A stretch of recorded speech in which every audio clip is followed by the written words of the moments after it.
Yes, ma'am.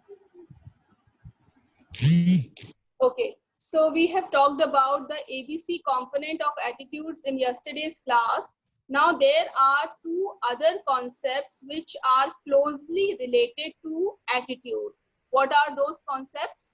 First is beliefs, right? So whenever we talk about belief, it usually means the thinking process or the kind of thought we used to have for something. So beliefs are basically refer to the cognitive component of attitudes. As we talk about C component yesterday, so beliefs are the cognitive component of the attitudes, and it form the ground on which attitudes stand. So it is the foundation.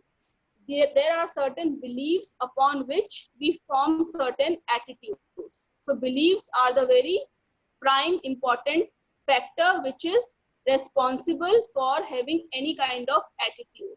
And how we will going to define it, that this is the cognitive component of attitude, right? This is the first term. What is the second term which is closely related to attitude?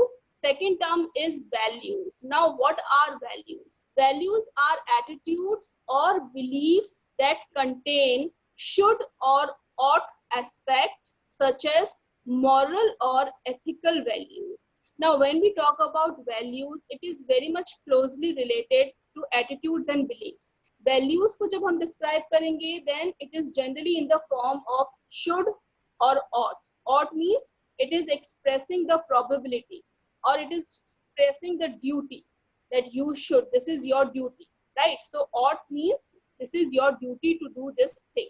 So values are generally expressed in should or ought aspect. And there are, as you all know, moral, ethical, social values. Fine. Now one example we can give, suppose there is an idea, there is a value that one should work hard, or take it another one, that one should always be honest. Now these are what? These are certain moral values or certain ethical values which we used to have. Now values are formed when a particular belief or attitude becomes an inseparable part of the person's outlook on life.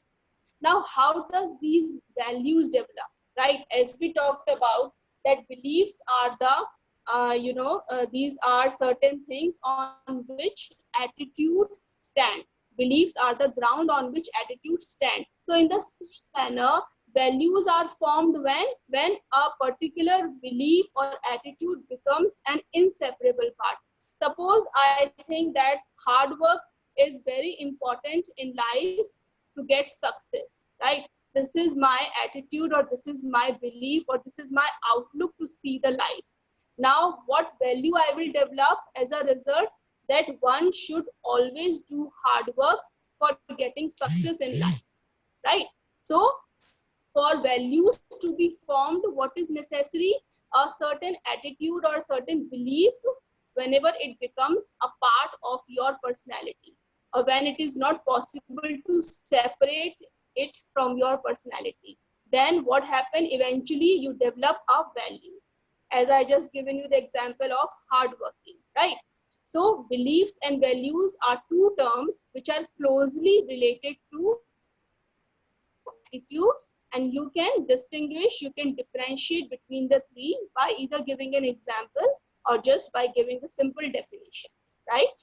Now this is all about the nature and components. Now let us start discussing the other section of this attitude. What are the significant features of attitudes now? The other section, which is very important, it is containing the 4 significant features of attitudes now. Now what are they? Let us take the first one. The first significant feature of attitude is balance. And what does it mean? In bracket they are writing positivity or negativity, right? So first characteristic of attitude is what? That it could be positive also, and it could be negative also.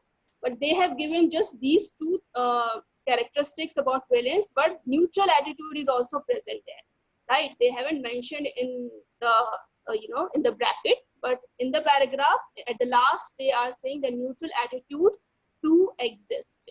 We have a neutral attitude toward many topics, toward many things in life, right? So valence means basically what does it mean? The positive or negative attitude. Now, how can we just measure it? Suppose there we talked about the rating scales in 11th class. You all know what are the rating scales. There is a 3-point rating scale. There is a 5-point rating scale. There is even 11-point rating scale. Fine. So on a rating scale, we can measure someone's attitude toward any topic. Let us take an example. Someone's attitude towards nuclear research. Whether this research is necessary or it is fruitful. So what a person's attitude is toward nuclear research could be measured, suppose on a 5-point scale, ranging from 1 is for very bad, second number is for bad, third is neutral, neither good nor bad, fourth number is for good, and fifth number is for very good. So you can understand that 1 is in extreme, that stands for very bad attitude. And on the other extreme, that is number 5, which stands for very good attitude toward nuclear research, right? So this is a 5-point scale through which we can come to know about the positivity or the negativity or the neutrality of any kind of attitude toward any kind of topic. Fine. So this was just an example to understand what is valence. Now they are writing a neutral attitude would have neither positive nor negative valence. Suppose in 5-point scale, which number stands for neutral? Number 3. Neither good nor bad. Correct?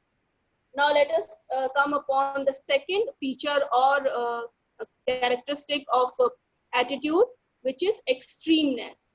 Same way just now I have explained, जब हम 5-point scale की बात करते हैं, तो what are the extreme? 1 is extreme because it is standing or it is showing a very bad attitude. And on the other side, number 5 is showing the very positive attitude toward nuclear research. So these are what? Extremeness. The extremeness of an attitude indicates how positive or negative an attitude is. They are giving you the same example as just now what we have discussed. Now let's start discussing the third one. The third characteristic or feature of an attitude is what? Simplicity or complexity, right? Under the bracket, in the bracket, they are writing multiplexity. See, there are attitude and there could be member attitudes. What are they? If we are having a simple attitude, that means we are having only 1 or 2 attitude, right?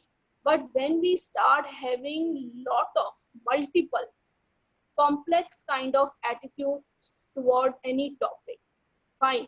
Let us take an example to understand this. Suppose health and well-being is a topic, fine. Health and well-being is a theme towards which either we could have a very simple attitude, right? Only 1 or 2 attitude regarding health. But when we start having, when we started having lot of attitudes, that is multiple attitudes. कैसे होगा health and well-being के multiple attitudes? कि whether it is related to our mental health, whether it is related to our physical health, does happiness also plays an important role in someone's health and well-being, right? Are there any system or are there any techniques or are there any, strategies to improve or achieve health and happiness? So lot of attitudes are there, multiple. So attitude network has become little bit complex here. And simple attitude की जब बात करेंगे तो only we have 1 or 2 attitude. Fine. So this is simplicity or complexity of any attitude toward any topic, right? Now the fourth one is centrality. Centrality, as name is suggesting, the central theme, the theme which lies in the middle, which is important. This refers to the role of a particular attitude in the attitude system. An attitude with greater centrality would influence the other attitudes in the system much more than non-central or peripheral attitudes. What does this mean? Suppose let's take an example to understand this centrality. There is an attitude towards world peace, right? If someone asks your attitude toward world peace, now what will be the central attitude? If you have a negative attitude toward military expenditure, that you have this attitude that a lot of expenses are just wasted, right? If we are maintaining a military, or if we are, developing an army to fight with the neighboring countries or with the attackers, so lot of expenditure is used into that, whereas that expenditure could be used for the welfare of population or for other important work, right? For nutrition, for employment, for other developmental in other developmental areas. So you have this negative attitude toward military expenditure. So this is your central attitude towards the world peace. On the basis of this attitude, you're going to develop other attitudes, right? This is the central attitude, and you will start explaining the things or start taking the things by considering this main attitude towards world peace, that is negative attitude towards military expenditure. Fine. So these are all 4 features or significant characteristics of attitudes. Yes, ma'am, we can stop the recording.